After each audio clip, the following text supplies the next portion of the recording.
죄를 이기는 은혜라는 제목으로 오늘 본문 말씀을 증거하겠습니다. 죄를 이기는 은혜, 죄와 은혜를 이렇게 대비하죠. 사도 바울은 로마서 5장에 들어오면서 특별한 대조를 합니다. 우리의 조상 되었던 한 사람 아담과 그리고 새로운 우리의 모든 영적인 조상이 되는 예수 그리스도를 대조하여 설명합니다. 그래서 우리는 지난 시간에 한 사람 아담으로 말미암아서 모든 인류의 비극이 왔다는 것을 우리가 살펴보았습니다.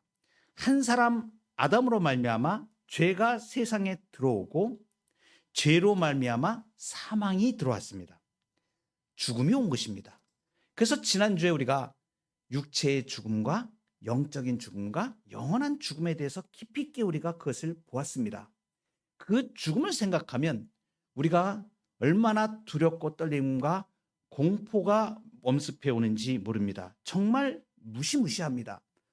죽는 모든 고통들, 그리고 영적인 모든 단절들, 그리고 생명이 전혀 없는, 마치 한 치 앞을 볼 수 없는 캄캄한 밤에서 절벽을 향해, 낭떠러지를 향해 걸어가고 있는, 영원한 멸망으로 걸어가고 있는 인생의 모습을 우리가 보았습니다.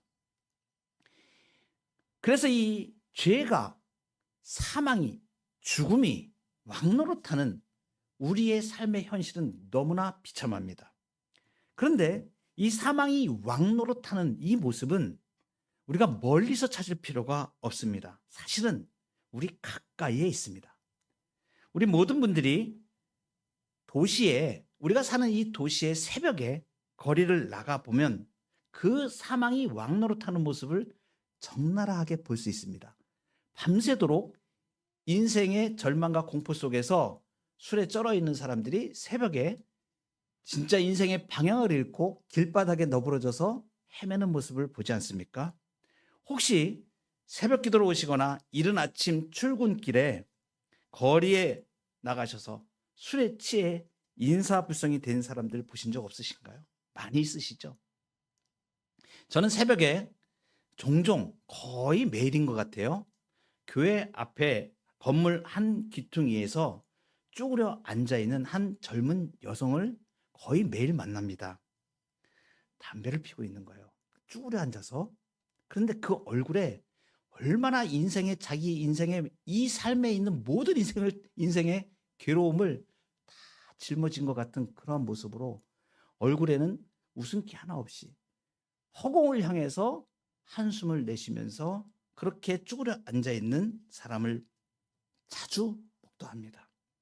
인생의 무거운 짐이 얼마나 버거웠으면 맨정신으로 견딜 수 없어서 젊은 여성분이 그렇게 청년인 것 같은데 담배를 피면서 그 시간을 보내고 있는가.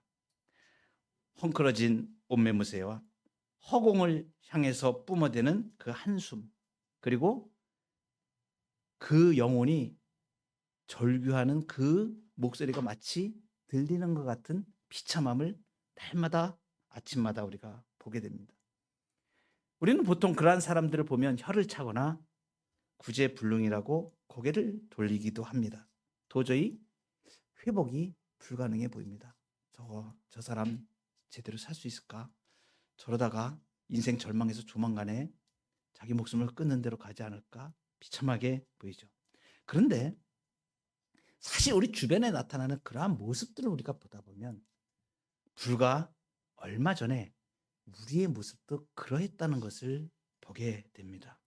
사실 저를 비롯하여 여기 앉아 계신 누구들도 우리가 예수님을 만나기 전에는 그 영적인 실상이 비참하기 이를 데 없는 모습이었습니다. 내 힘으로는 끊을 수 없는 그 미움과 그 다음에 세상의 성공을 향해서 보이지 않는 그 성공을 잡으려고 몸부림치다가 절망하고, 그리고 관계 속에서 깨어져서 밤마다 우울증에 시달리고 남들 몰래 숨겨둔 죄악들과 중독들로 역시 우리는 죄의 노예가 되어서 하나님의 형상을 잃어버린 채 길바닥에서 비틀거리고 있었던 불가능의 사람들이었습니다.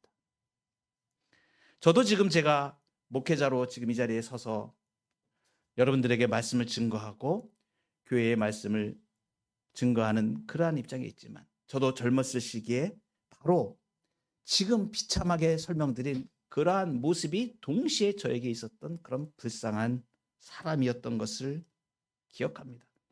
그런데 놀랍게도 이렇게 비참한 절망의 한가운데 있었던 우리 인생에게 반전이 일어난 거예요. 반전이. 오늘 15절이 바로 그 반전을 선포합니다. 그러나 이 은사는 그 범죄와 같지 아니하니, 이렇게 시작하면서 15절 하반절에 한 사람 예수 그리스도의 은혜로 말미암은 선물은 많은 사람에게 넘쳤느니라, 이렇게 표현해 주고 있습니다. 한 사람 예수 그리스도의 은혜로 말미암은 선물은 많은 사람에게 넘쳤다. 이 말씀을 좀 더 쉬운 표현으로 하면 이 뜻입니다. 예수님의 은혜의 힘이 죄보다 더 훨씬 강력하다는 거예요. 모든 죄를 이길 수 있을 만큼 예수님이 가져오신 은혜는 강력한 힘이라는 것을 우리에게 말씀해 주십니다. 마가복음 5장에 보면 거라사 지방에 귀신 들린 광인이 등장을 합니다. 이 사람은 죄와 사망의 세력이 한 인간을 어떻게까지 파괴할 수 있는지 마치 이 사망, 죽음의 끝판왕 같은 그러한 모습을 보여줍니다. 귀신에 들린 이 사람은 마을에서 쫓겨났습니다. 마을에 사람들과 같이 거주할 수가 없어서 시체들이 썩어가는 무덤 사이에 거주하는 사람입니다. 너무나 이 사람이 날뛰기 때문에 그 사람을 제압하려고 마을 사람들이 쇠사슬과 고랑으로 묶기까지 했습니다. 그렇지만 엄청나게 귀신 들려가지고 힘이 세가지고 그 쇠사슬을 종이잔처럼 끊어버리곤 했어요.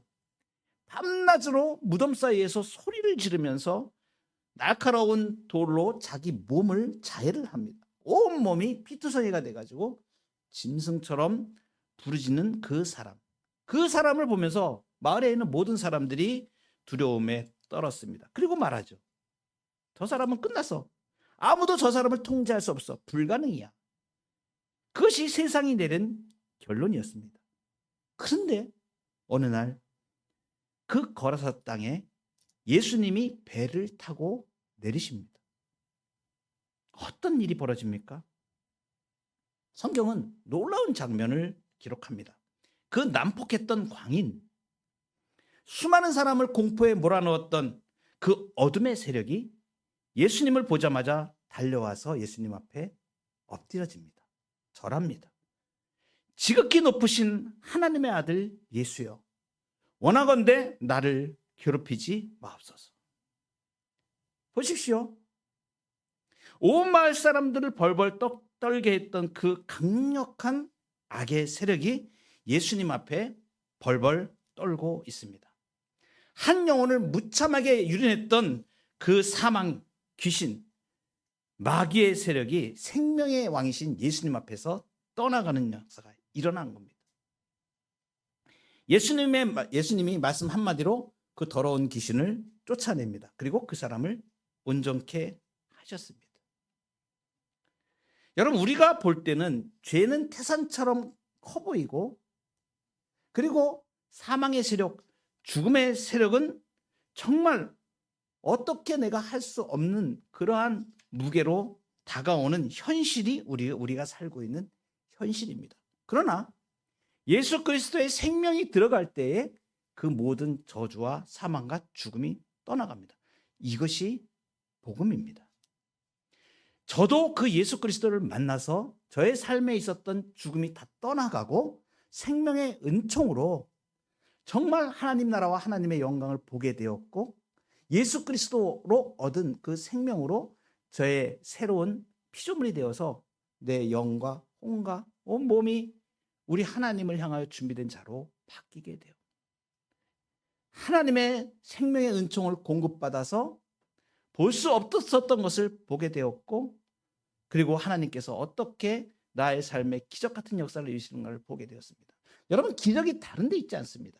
바로 이와 같이 사망과 저주의 세력에 눌려 있는 그러한 아담이 가져왔던 절망과 공포와 두려움과 죽음 가운데 있는 자들에게 예수 그리스도가 증거되어질 때 생명이 가시는 거예요. 생명의 주 예수 그리스도가 그 죽음 가운데 있는 자들을 구원해 내시는 거예요. 이것이 복음입니다. 은혜는 죄보다 훨씬 더 강력합니다. 모든 죄를 다 죽일 수 있는 강력한 은혜가 바로 예수 그리스도의 은총인 거예요. 그것을 지금 오늘 로마서에서 말씀해 주시는 겁니다. 이 놀라운 은혜를 여러분들이 이제 가지고 있으니 걱정하지 말고 이 세상에서 생명의 은총을 가지고 사십시오. 이 한 해가 여러분들의 은혜가 모든 죄를 누르고 여러분들의 삶에 있는 저주를 끊어내고 여러분들의 주변에 있는 사람들에게 생명의 은총이 증거되어지는 이 한 해가 되시기를 축복합니다. 예수의 권세로 사는 거예요. 예수님의 능력으로 사는 거예요. 은혜는 죄보다 강력합니다.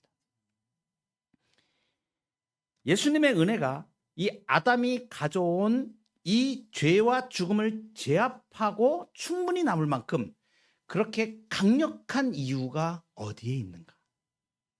우리가 이것을 정확히 알 때에 우리가 예수 그리스도로부터 받은 이 은혜가 놀라운 것이구나, 강력한 것이구나라는 것을 확신할 수 있습니다.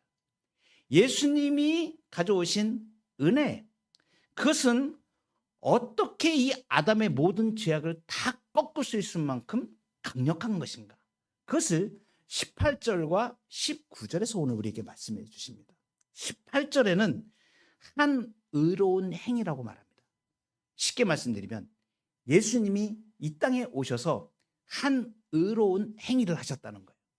그래서 그 의로운 행위가 아담이 가져온 모든 죄악들을 다 깡그리 무찌를 만큼 강력하시다라는 걸 말하죠. 그 의로운 행위가 무엇입니까? 십자가에 죽으신. 그리고 19절에서는 어떻게 표현하냐면 한 사람이 순종하심으로, 이렇게 한 사람이 순종하심으로 많은 사람이 의롭게 되었다고 말해요. 그래서 19절을 보시면 한 사람이 순종하지 아니함으로 많은 사람이 죄인 된 것 같이 한 사람이 순종하심으로 많은 사람이 의인이 되리라, 이렇게 말해요. 이 앞에 있는 한 사람은 아담을 말하는 거예요. 그러니까 아담이 순종하지 아니함으로 많은 사람이 죄인이 된 것 같이, 그리고 뒤에 나오는 한 사람 누구를 말하는 거예요? 예수님을 말하는 거예요. 예수님이 순종하심으로 많은 사람이 의인이 되리라, 이렇게 말씀하십니다. 이 말씀을 주목해 보셔야 돼요. 어떻게 예수님이 가져오신 은혜가 아담의 모든 죄악, 저주와 이 모든 인류에게 미친 이 모든 죽음을 능가하고 다 제압하고 충분하게 그것을 없앨 만큼 강력한 것인가? 이것을 지금 말씀해 주시고, 무엇 때문에? 여기에 답이 있습니다. 승리의 비결은 순종입니다. 순종하심으로. 잘 생각해 보십시오. 아담이 실패함으로 죄를 가져왔습니다. 무엇에 실패했습니까? 하나님의 명령을 불순종한 거예요. 그러니까 첫사람 아담은 불순종으로 죄를 가져왔습니다. 그런데 예수님은 완전한 순종으로 의를 가져오신 거예요.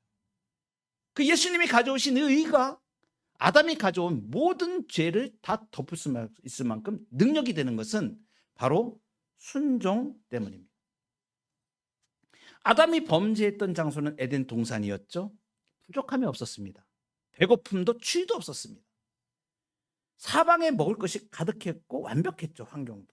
그런데 그 아담은 그 환경 속에서 하나님의 명령을 어겼습니다. 그러니까 배가 고파서 선악을 알게 하는 실과의 나무를 따먹은 게 아니죠. 하나님과 같이 되고 싶다고 하는 교만 때문에 불순종한 거예요. 그런데 예수님은, 둘째 아담인 예수님은 어떻게 하셨어요? 정반대였죠.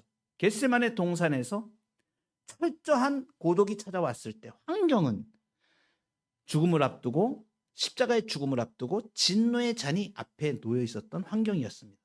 그 잔은 인류가 지은 죄에 대해 하나님이 쏟아 부으실 진노의 잔이었습니다. 한 사람에게 죄를 정해서 모든 죄악을 다 쏟아내시는 그 진노의 잔이었죠. 그래서 누가복음에 보면 예수님이 그 겟세마네 동산에서 기도하실 때에 땀이 땅에 떨어져 그 땅에 떨어지는 핏방울 같이 되었다고 이렇게 표현해 주고 있습니다. 얼마나 그 고뇌와 고통이 얼마나 심했으면 육신을 가지신 예수님이 이 모세혈관이 다 터져가지고 그 고통 가운데 땀이 핏방울 같이 배어 나왔겠는가. 육신을 가지신 예수님도 그걸 피하고 싶으셨죠. 그래서 어떻게 하십니까? 아버지여 할만하시거든 이 잔을 내게서 옮겨 지나가게 하옵소서. 이게 연약함이 아니죠. 죄 없는 하나님의 아들이 죄 덩어리가 되어야 되는 그 끔찍한 단절에 대한 예수님의 거룩한 비명이었습니다. 인성을 가지신 예수님이죠. 그런데 어떻게 하셨어요? 그래도 하나님의 명령에 복종하셨습니다. 결국 예수님은 나의 원대로 하지 마시옵고 아버지의 원대로 하시옵소서. 그리고 십자가를 지십니다. 이것이 오늘 로마서 5장 18절에 말한 한 의로운 행위예요. 그리고 이것이 순종입니다. 아버지의 뜻대로 하겠다는 것. 그러니까 순종이라는 것은 그냥 저절로 되는 것이 아니에요. 순종은 자기를 죽여야만 됩니다. 철저한 순종은 바로 자기 자신을 하나님의 말씀 앞에 명령 앞에 복종시키는 거예요. 그것을 예수님은 이루신 거예요. 첫사람 아담이 실패했던 것을 둘째 아담 예수 그리스도께서 이루신 거예요. 완전한 순종을 이루신 거예요. 그래서 첫사람 아담이 가져왔던 그 모든 죄를 이기는 능력에 충분한 힘이 있는 것입니다. 우리 한국의 어머니들은 어떠십니까? 우리 교회에도 많은 어머니들이 계시는데 평생 가족을 위해서 희생하며 살아오셨죠. 그 가정을 지금까지 건사하고 지금 있는 것이 그냥 된 겁니까? 자존심 다 꺾고 하고 싶은 말 다 삼키고 눈물로 가정을 지켜온 그 인내의 세월이 얼마나 힘든 것인지 아시지 않습니까? 하물며 예수님은 이 순종이 저절로 되는 게 아니고 자기 자신을 죽이는데 우리 사람이 당하는 그러한 인내나 그러한 순종의 차원을 훨씬 넘어서서 죄 없으신 창조 하나님이 피조물의 손에 죽임을 당하는 그 일까지 하시면서 낮아지신 그 순종의 무게가 아담이 저지른 불순종의 무게를 훨씬 압도하고 남는 것입니다. 그래서 바울이 한 사람이 순종하심으로 많은 사람이 의인이 되리라고 선포한 것입니다. 오늘 우리는 우리가 부족하고 연약하여도 하나님이 우리를 보실 때는 바로 예수님으로 인하여 의롭게 된 사람으로 우리를 대해 주십니다. 첫사람 아담의 죄가 사망 가운데서 우리가 예수님의 생명으로 옮겨진 사람들이에요. 그래서 두려워하지 마시기 바랍니다. 이제는 우리는 사망이 왕노릇하면서 벗어나서 이제는 예수 그리스도의 생명의 은총 안에 거하게 된 사람들입니다. 그래서 조금 실수하더라도 사람의 죄악을 보지 말고 나를 보지 말고 나의 대표이신 예수님을 보는 거예요. 이 한 해에 이런 복과 은혜가 여러분들에게 넘치길 바랍니다. 여러분, 예수님의 순종으로 이루신 의로움을 바라보게 되면 관용할 수가 있어요. 우리 옆에 있는 사람들 정말 어떨 때는 그 눈에 죄를 저지르는 것들이 많이 보일 때가 있습니다. 그래서 어떡합니까? 정죄하게 되고 말하게 됩니다. 그런데 어때요? 그 사람이 저 죄악을 저지르고 있는 이 사람들이 예수 그리스도의 은혜, 그 예수님이 순종하신 이 의를 덧입게 되면 그러면 이 사람들도 살 수 있고 바뀔 수 있다는 소망으로 사람들을 대하시기 바랍니다. 그리고 여러분들 아직 예수님을 믿지 않은 우리 주변에 있는 분들을 그런 마음으로 바라볼 수 있어야 돼요. 이제 예수 그리스도의 생명의 은총으로 저 사람도 바뀔 수 있다. 많은 사람이 의롭게 된 것은 예수 그리스도의 자기를 죽기까지 내어주신 순종하심으로 가능한 것입니다. 마지막으로 21절 말씀을 주목해 보시기 바랍니다. 이는 죄가 사망 안에서 왕노릇한 것 같이 은혜도 또한 의로 말미암아 왕노릇하여. 이제 여기 두 명의 왕이 등장을 합니다. 하나는 죄라는 왕이고 다른 하나는 은혜라는 왕입니다. 근데 이 두 왕의 통치 방식이 다 다릅니다. 과거의 죄는 어떻게 했습니까? 우리 위에서 폭군처럼 군림하였습니다.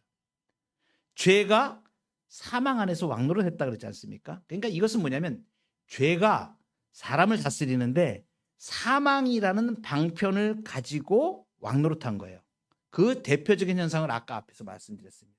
두려움에 떨게 만들고 절망하게 만들고 공포하게 만들고 인생 포기하게 만드는 우울증과 이 많은 두려움들과 그죠? 허무함과 이런 것으로 지배하는 거예요. 그 죄가 사망이라는 것을 방편으로 삼아가지고 사람들을 지배했다는 것을 말하는 것입니다. 이것이 사망이 왕노릇하는 거예요. 이 현실을 우리가 뚜렷하게 볼 수 있어야 돼요. 우리는 이제 그것을 알죠. 왜냐하면 내가 이제 사망의 왕노릇하는 데에서 생명의 구주 예수 그리스도의 은총의 은혜의 영역으로 들어왔기 때문에 은혜의 땅에 서 있는 사람들이 되어버렸기 때문에 이제는 사망이 나를 건들 수가 없습니다. 사망이 더 이상 나를 지배할 수가 없는 거예요. 그저 사망이나 생명이나 우리 주 예수 그리스도의 사랑에서 끊을 수 없다고 고백하는 거예요. 그래서 이제 은혜는 그럼 어떻게 합니까? 은혜는 의로 왕노릇합니다. 죄는 사망을 통하여 사람들을 지배했잖아요. 은혜는 뭐예요? 의로 왕노릇해요. 의로 왕노릇한다는 건 뭐냐면 성령께서 우리 안에 내주하시면서 하나님의 의를 알게 하셔서 하나님의 가치관으로 살게 만드시는 거예요. 그래서 의가 지배하는 거예요. 의를 통하여 은혜가 지배하는 거예요. 은혜가 왕노릇한다는 건 이걸 말하는 거예요. 그러니까 우리가 전에는 알지 못하였던 의를 행할 수 있는 사람들이 되어가는 거예요. 이것이 은혜의 통치입니다. 이 놀라운 은혜의 통치를 가장 잘 보여주는 성경의 인물이 한 사람이 있습니다. 이 사람은 누가복음 19장에 나오는 세리장 삭개오라는 사람입니다. 이 사람은 어떤 모습으로 누가복음에 등장하냐면 세상에서 참 성공한 사람입니다. 돈으로 성공한 사람이에요. 그래서 그 여리고 성에 있었는데 그 여리고 성에 가장 성공한 사람이었습니다. 돈도 많았습니다. 세리장입니다. 이 직위가 굉장히 높은 거예요. 세상 기준으로 보면 남 부러울 것 없는 왕처럼 사는 사람입니다. 그런데 세상의 기준으로 볼 때 그렇게 대단한 사람이 영적인 실상은 어땠습니까? 죄의 노예였어요. 돈이라는 그 주인이 시키는 대로 움직이는 하수인이었습니다. 동족들의 피를 빨아서 로마에다가 그 돈을 바치고 거기에서 자신의 주머니를 채우는 탐욕이 그를 지배하는 거예요. 그러니까 돈을 벌기 위해서 양심도 팔고 친구도 팔고 자기 민족의 자존심도 다 팔고 오로지 자기의 탐욕을 위해서만 살았던 사람. 돈의 노예예요. 사람의 노예예요. 탐욕의 노예입니다. 어땠습니까? 성경에 우리가 이런 내용들을 성경에서 다 표현하진 않았지만 실제로 이 사람이 예수님을 만나서 변하게 된 내용을 보면 그 삭개오가 얼마나 영적인 갈증을 느끼고 있는가를 여실히 보여주는 거예요. 자기는 인정받지도 못하고 돈을 추구하고 탐욕을 추구하지만 어때요? 사람들의 그 따가운 시선. 그리고 밤이 되면 어떻겠습니까? 자기가 유대인임에도 불구하고 유대인들이 취급해 주질 않아요. 세리는 사람 취급 안 합니다. 밥을 같이 먹질 않아요. 밥을 같이 먹지 않는다는 그 정도의 그 멸시면 어떤 거냐면 자기 아이들 다른 사람들 또래들처럼 유대인 랍비한테 공부하러 가는 그 학교에 보낼 수도 없고 모든 것들이 다 힘든 상황으로 말하는 거예요. 그러니까 이 따가운 시선들, 멸시 이런 것을 밤마다 생각할 때 얼마나 괴로웠겠습니까? 외로움과 그리고 그 죄가 그에게 덮어 씌운 그 비참한 명예를 그냥 자기가 다 온몸으로 봐주면서 살아야 되는 그러한 현실이었습니다. 그러니까 돈의 주인이 아니고 오히려 돈에 끌려다니는 돈의 피해자였던 거죠. 근데 어떻습니까? 그 여리고에 이 삭개오에게 예수님이 찾아오셨습니다. 예수님은 나무 위에 숨어 있는 그 삭개오를 찾아내고 아무 조건 없이 그의 이름을 불러주십니다. 놀랍죠? 그 누가복음 19장에 있는 그 표현대로 보면 예수님이 대뜸 그냥 삭개오야 이렇게 불러요. 그 이름을 부르시는 거예요. 예정된 사람이죠. 하나님의 작정 속에 있었던 사람인 것을 말해주는 거예요. 예수님이 찾아오신 거예요. 삭개오야. 그 영적인 비참한 현실에 있던 사람, 죄의 사망에 눌려있던 사람, 돈의 노예가 되어 있던 사람은 예수님이 끄집어내시는 삭개오야. 속히 내려오라. 내가 오늘 내 집에 유하여야 되겠다. 잘 보십시오. 예수님의 이 거부할 수 없는 은혜가 삭개오의 마음에 뚫고 들어갔을 때 어떤 일이 벌어져요? 삭개오가 그냥 감동만 하고 눈물만 흘리고 돌아간 게 아니에요. 죄가 왕노릇하던 그 인생에서 이제는 은혜로 말미암아 예수님이 오셔서 그 은혜가 왕노릇하는 기적이 일어납니다. 삭개오가 예수님 앞에 엎드려져서 이렇게 선포합니다. 내 소유의 절반을 가난한 자들에게 주겠습니다. 누구의 것을 속여 뺏은 일이 있으면 4배를 내가 갚겠습니다. 이게 은혜가 왕노릇하는 것으로 바뀐 거예요. 조금 바로 전에 예수님을 만나기 전에 삭개오의 모습을 보면 상상할 수도 없는 일이에요. 진짜 10원 한 장이라도 더 움켜쥐려고 발버둥 치던 사람이었잖아요. 돈이 인생의 왕이었으니까. 근데 예수님의 은혜가 임하니까 이제 더 이상 돈의 노예가 아닌 거예요. 오히려 그 돈을 내가 호령하고 통치하는 사람으로 바뀌어버린 거예요. 은혜가 왕노릇하는 거예요.